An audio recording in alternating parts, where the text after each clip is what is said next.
Welcome to Bob Cargill's Marketing Show, a ridiculously awesome podcast bursting with insightful commentaries and intriguing conversations on the topics and issues that are on the minds of marketers, advertisers, social media, and PR professionals today.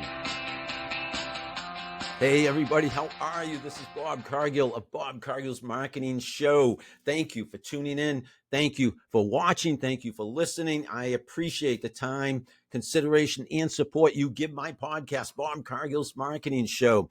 In this episode, I'm going to be talking to Kashish Jain. Kash is a recent graduate of Northeastern University, the College of Professional Studies, and she and I have partnered, collaborated this summer, the summer of 2025, for a little work together, some podcasting, some of my blog she's helped me with, and some social media in general, my Substack. Hope you will subscribe. I hope you will look me up everywhere on social media and follow me. And same with Kash. I hope you will enjoy listening to this conversation I have with Kash, and I hope you will look her up, say on LinkedIn or anywhere else on social media, and follow her and support her. I appreciate you. We appreciate you. I hope you appreciate listening and watching to my podcast, Bob Cargill's Marketing Show, in this episode with Kash Jain. Hey everybody, this is Bob Cargill, and I am here with Kashish Jain, otherwise known as Kash.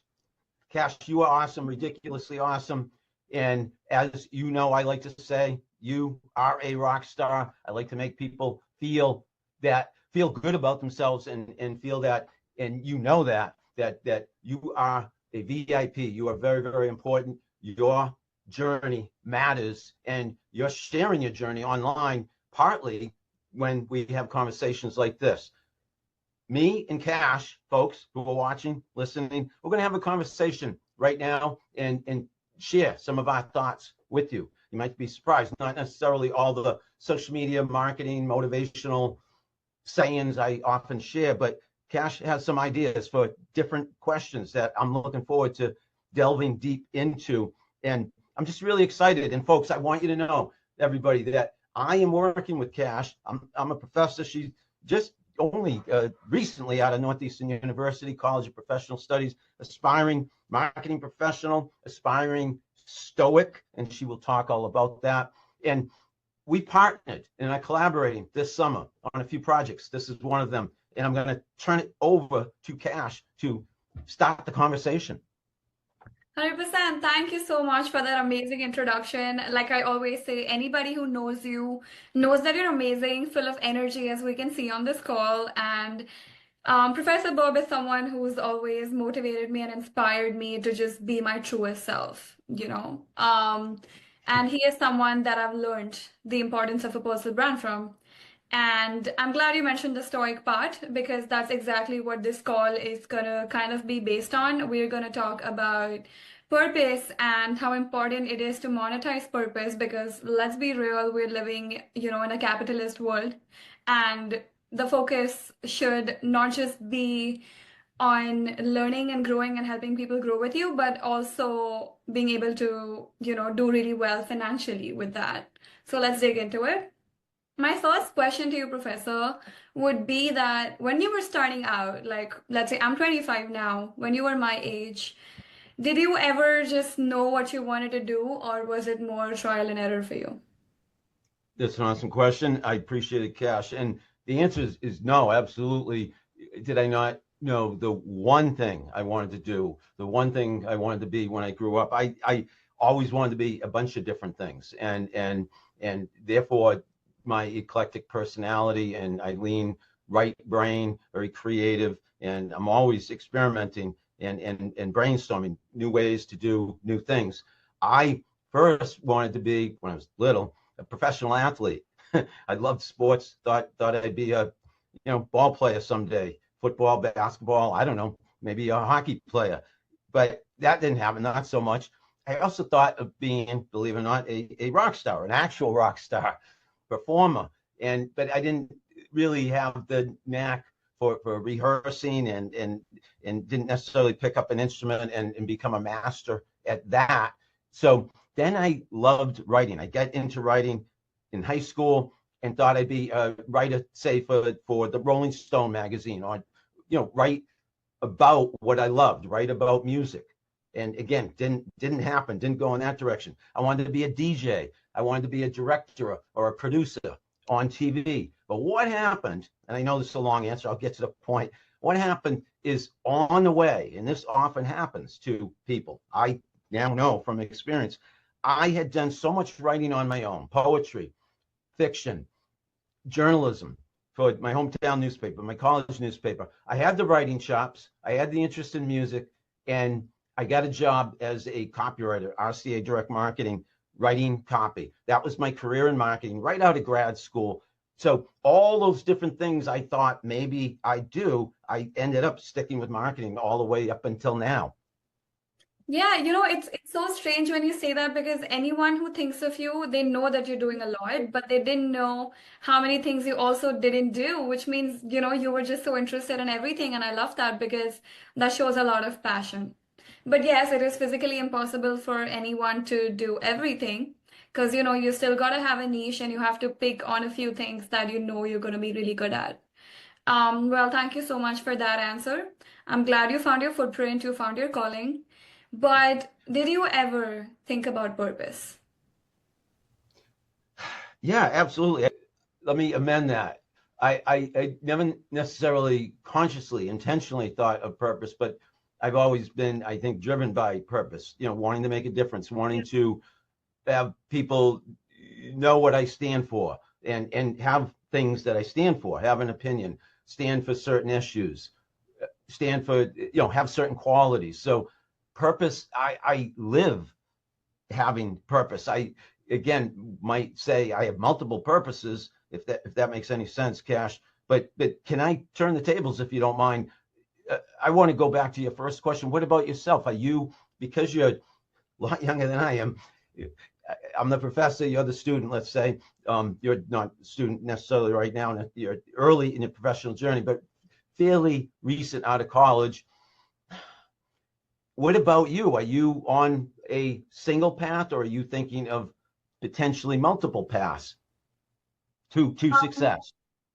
It's a great question.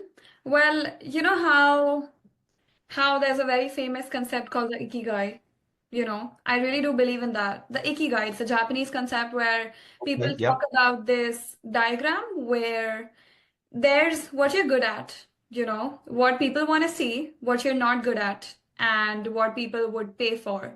And I think the intersection of all of that is what passion and purpose is. But then I don't entirely believe in something called a passion without it being practical, because I believe in taking calculated risks, right? So I think there always has to be this one thing that guarantees an income for you. But then if there's anything else that you can manage on the side that you have to build on, you can eventually also do that. And if there's, like, for example, if you want to build a business too, you can leave it. You can leave your job once your business income matches your salary income. But I think till then, it's important to take calculated risks and focus on the money too, because that's what is, going to put the bread and butter on your table. So that's how I, I've I been thinking about it. So yeah, there's been a balance of the purpose part and a balance of the monetization. I couldn't agree more, Cash, and I've said this to you before off camera, not when we, before we hit record, when we're not being recorded. I've said I think we're kindred spirits, very much cut from the same cloth, and that is, yes, I took the job in marketing, in business, that paid the bills, and Hmm. therefore it, I have been able to pursue many of my passions in marketing. Not so I didn't sacrifice necessarily my interest in music, or my interest in writing, or people, or being sometimes in the spotlight. I'm do a lot of public speaking as a professor in front of the classroom. So I agree with you. You got to be, and it's funny. I would say, use the word. I loved when you said it's at the intersection. It's a much better word than, say, compromise or settle, Yeah. because I don't want to ever think I settled for something or compromised what I really wanted, my principles and my goals. So yeah, I guess I'm at the intersection of, like, my myriad of interest and skills. you have to get through life, and it does go fast, as you and I've talked a little bit, and I know we're going to talk a little bit later on. Yeah, 100%. So, well, that brings us to actually talking about monetization.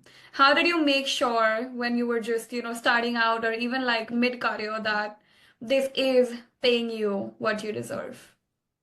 It's in my book, Cash, wherever it is back there, the cover, 20 jobs, 20 lessons.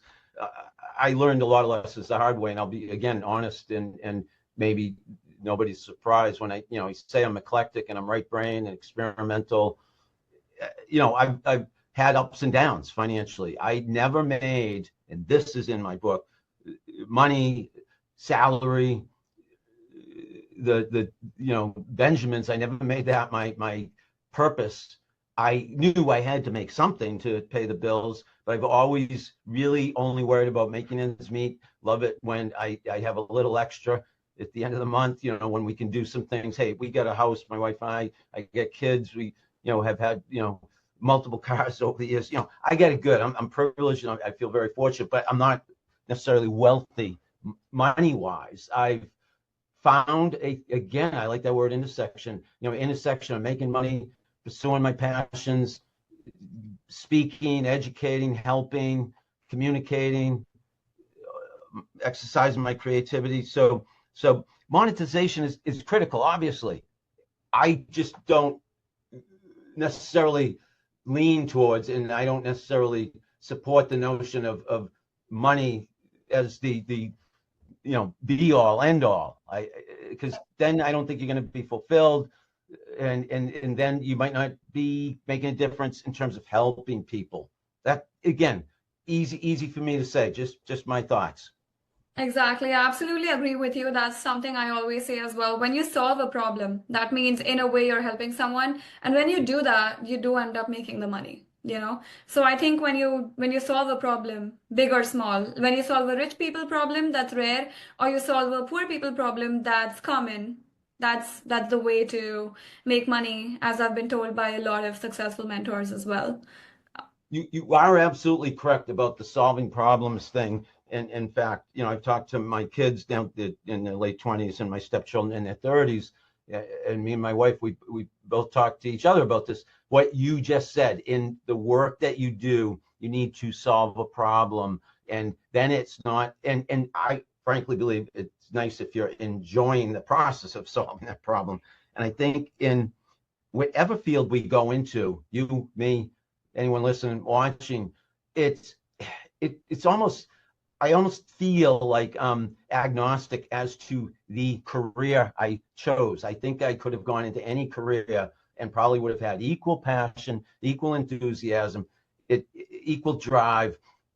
So I'll make that point. I think it's who we are inside, and how we're wired, and you're back to your word, purpose, what we want to make out of our life. And therefore, then whatever direction we go in, I think we're going to, I won't even say be successful, be happy and fulfilled.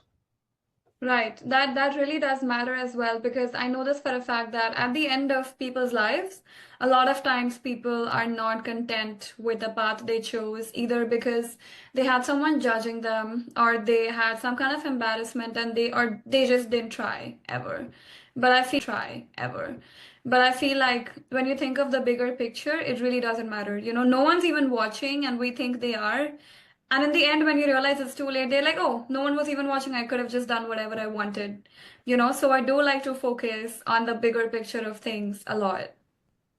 Yeah, Cash, what you're saying is astoundingly to me, beyond your years, meaning you're saying things that I absolutely could not have said when I was your age, and had to learn the hard way. My mom always said, actually, when I was a kid, and I don't think she meant it literally, but I did learn this literally as well. She said, you learn by bumping your head, and that's an expression meaning learn the hard way. I did bump my head quite a bit when I was a kid too, because I played a lot of sports and I was a rough and tumble kid. But you, it seems, have the knowledge and expertise and foresight and wisdom and maturity. I could go on and on, at a very young age, and I applaud you for that. Thank you. Well, I wouldn't say that. I'd just say that I'm learning as much as I can and unlearning because that's so important, and we usually forget to talk about the unlearning part. And that brings me to my last question, that have you ever had to unlearn things and you realize you were just Yeah. not doing some things right? Again, fantastic question. I mean, I've never said this, but in a way, life is a series of unlearning um, how things used to be, or how things used to be done, or who you used to know, and learning what's new. Every day is a new day. You also said earlier something about, we think everybody's watching us and paying attention to every single thing we do. Not the case. Even celebrities, not the case. We meaning they are in the limelight and on the front pages and what have you. But life is a constantly changing, evolving thing and moves extremely fast. And I don't worry really too much about, I learned a ton when I was young. I'm learning a ton when I'm much, much older. And I want to continue to learn till the day I die. And I think that's the attitude I feel that gives me the energy and the enthusiasm. And I like to see it when I see it in other people, such as yourself, Cash. No, thank you. Well, I this episode has been so real. You accepting to the mistakes you've done, acknowledging that you think you're privileged but not wealthy. I think it takes a lot of courage to be able to say things openly. Like when I ask you questions about monetization, we are living in a capitalist world, and it took generations for women to even accept that money is important to them because society would judge you, right? But I don't have any problem saying that, yes, I am money minded. I would like to focus on that because it's important and it's only practical. And Listen, I I think, agree. Go yeah. ahead. Yeah, no, I was just saying that I think it's a different kind of courage, and it feels great to be able to say what we know that everyone thinks and just keeping it real for everybody. Cash, you're about the age of my two sons. They're in their late 20s, and my two stepchildren in their late 30s. I tell all of them, all four of them, focus more on money and income than I did in my lifetime. And I'm still going. I mean, I'm still earning money. And hey, maybe I'll hit the lottery someday, or write another book that actually sells a few copies. I'm joking because my first book hasn't sold all that many, but people are reading it and enjoying it, and that's what fulfills me. But here's what I'm saying. I agree with what you're saying, especially nowadays. This is a tough world in which to live. The United States, tough country in which to live financially. Everything's expensive, only getting more expensive. So focus on money. I agree, and save that money. I agree. Just I think, as you know, concurrently have that purpose where you know that you're being intentional in what you do, and enough so that you're enjoying life, you're fulfilled. And I do believe if we all help make a positive difference, like how I try to tell people, you are a rock star. If we all told each other that, or if we all supported each other a little bit more, it would be easier for all of us. Everybody would benefit. That is really true. And that brings me to the end of this podcast. But that gives me another idea about episode two. Like you guys know, we're filming this series together. Episode two, how about we talk about dealing with different kinds of people, dealing with obstacles when it comes to people? Let's keep that as episode two. For now, this was it for our end. This was so much fun filming it. And if you guys have any suggestions or anything else that you'd like to see, we're happy to, take up your suggestion and make a video. So let us know in the comments. And until next time, thank you so much, Professor Bob, for being here with us. Thank you, Cash. You are a rock star. Thank you.